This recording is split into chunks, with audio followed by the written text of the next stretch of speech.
ذی الحج کے مبارک ایام جو ہے وہ شروع ہو چکے ہیں، تو ان میں آپ بتائیں کہ کچھ کیا کرنا چاہیے پہلے 10 دن اور 10 راتیں، والفجر ولیال عشر، یہ بڑی اہم جو ہے دن بھی اہم ہے، راتیں بھی اہم ہیں، تو کیا خاص کام جو ہے وہ ان 10 دنوں میں کرنے چاہیے یہ بھی بتا دیں۔ سب سے پہلے تو یہ سمجھیں کہ یہ جو 10 دن ہیں وہ دنیا کے تمام دنوں میں سب سے زیادہ افضل ہیں۔ سرکار دو عالم صلی اللہ تعالی علیہ وآلہ وسلم نے ارشاد فرمایا، جس کا مفہوم ہے حضرت جابر رضی اللہ تعالی عنہ کی روایت ہے کہ دنیا کے افضل ترین ایام جو ہیں وہ عشرہ ذی الحجہ کا جو پہلا عشرہ ہے وہ سب سے افضل ہے۔ یہاں تک کہ کہا گیا یا رسول اللہ کیا جہاد میں جانے سے بھی یا جہاد بھی؟ تو آپ علیہ الصلوۃ والسلام نے فرمایا ہاں جہاد سے بھی افضل۔ کہا گیا آپ علیہ الصلوۃ والسلام نے ارشاد فرمایا سوائے وہ جہاد کہ جس میں بندہ سفر کے لیے نکلا اپنے مال و اسباب کے ساتھ اور واپس لوٹا ہی نہیں، اللہ اکبر، یعنی شہید ہو گیا راہ خدا میں، قربان ہو گیا، تو وہ افضل ہے سوائے اس کے۔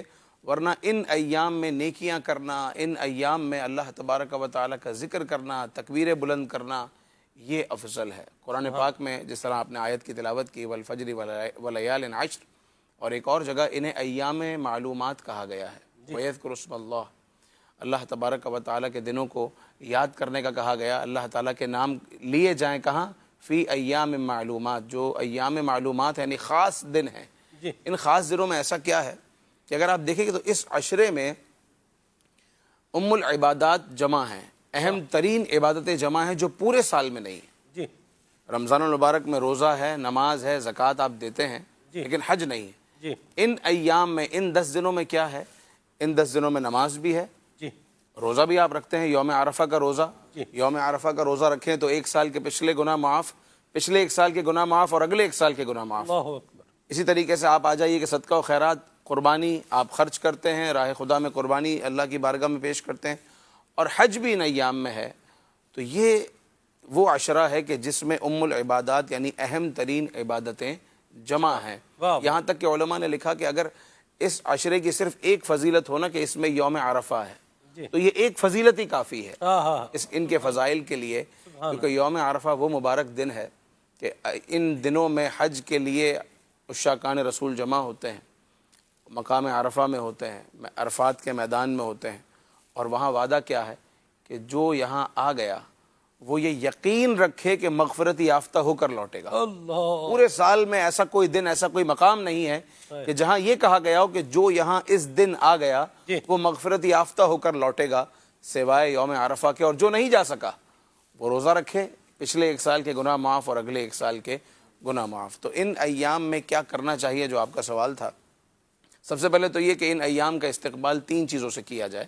نمبر 1 سچی توبہ کریں، جو کہ کرتے ہی رہنا چاہیے، اور نمبر 2 یہ کہ ان دنوں کو غنیمت جانے کہ ان دنوں میں نیکیاں کرنا بڑا افضل ہے، اور تیسری چیز یہ کہ اللہ تبارک و تعالیٰ کی راہ میں قربانی پیش کرنی ہے ان دنوں میں خاص طور پر، اور ساتھ ہی ساتھ ان دنوں میں تکبیرات بلند کی جائیں، جس طریقے سے حضرت ابن عمر رضی اللہ تعالیٰ عنہ کا روٹین تھا، یہ معمول تھا کہ وہ ابو ہریرہ کے ساتھ بعض اوقات بازار میں نکل جاتے تھے اور تکبیریں بلند کرتے تھے، اللہ اکبر اللہ اکبر لا الہ الا اللہ واللہ اکبر اللہ اکبر وللہ الحمد۔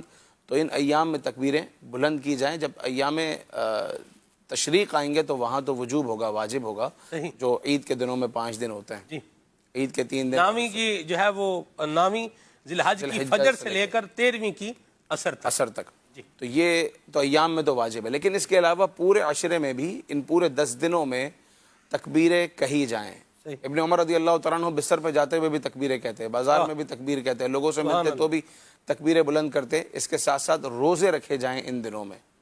یوم عرفہ کا انتظار بھی ایک ہے، لیکن ان ایام میں بھی روزے رکھے جائیں، ان ایام میں تلاوت قرآن کی جائے، صدقہ و خیرات کیا جائے۔ ایک تو قربانی آپ کر رہے ہیں، وہ جو جانور کو ذبح کرنا ہے وہ سب سے افضل عمل ہے 10 ذی الحجہ کے دن، لیکن اس کے علاوہ باقی دنوں میں بھی اللہ تبارک و تعالیٰ کی راہ میں کچھ نہ کچھ صدقہ و خیرات کرتے رہیں، اور والدین کے ساتھ حسن سلوک کریں، اپنے پڑوسیوں کے ساتھ اچھا برتاؤ کریں، مہمان کی مہمان نوازی کریں، کسی کی خیر خواہی کریں، یعنی نیک کاموں میں لگ جائیں۔ کیوں؟ اس لیے کہ جب بندہ نیکیاں کرتا ہے تو یہ نیکیاں قرب الہی کا سبب بنتی ہیں۔ مقصد کیا ہے؟ اللہ کے قریب ہونا ہے، پروردگار عز و جل کی رضا مقصد ہے۔ تو نیکیاں کرنے سے پروردگار عز و جل کا قرب ملتا ہے، اور گناہ کرنے سے بندہ اللہ کی رحمت سے دور ہو جاتا ہے. تو ان دنوں میں خاص طور پر گناہوں سے بچیں اور اللہ تعالیٰ ان دنوں کی برکت سے آئندہ بھی ہمیں گناہوں سے بچنے کی توفیق نصیب کرے.